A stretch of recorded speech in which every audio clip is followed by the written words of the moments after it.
we filed a resolution that simply asked the company's media platforms to either be honest or provide evidence that they have a policy requiring honesty on their media platforms.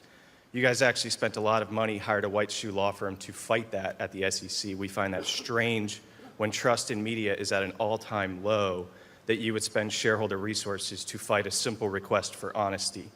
And the distrust of Disney's media platforms is well earned.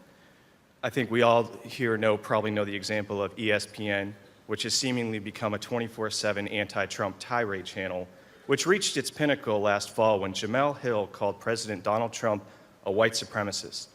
Mr. Iger, you admitted in an interview that you intervened to make sure ESPN's leadership didn't fire her for these defamatory remarks. What kind of message does that send to other company employees?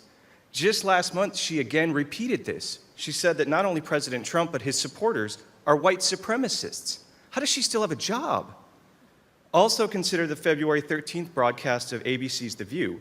Co-host Joy Behar and Sonny Hostin suggested that Christianity is, quote, and I'm quoting them, dangerous, and that Christians, and again I'm quoting them, Christians suffer from mental illness.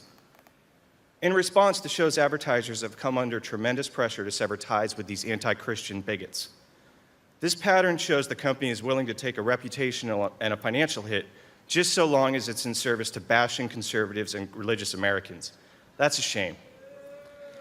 What do you say to the tens of millions of Christians and President Trump supporters that your networks have so blatantly offended and ascribed hateful labels?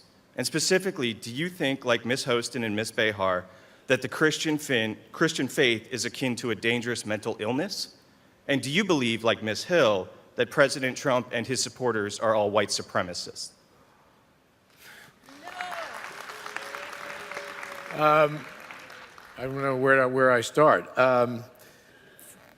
First of all, Joy Behar apologized to Vice President Pence directly. She made a call to him and apologized, which I thought was absolutely appropriate. Okay. I happen to take exception with what she said.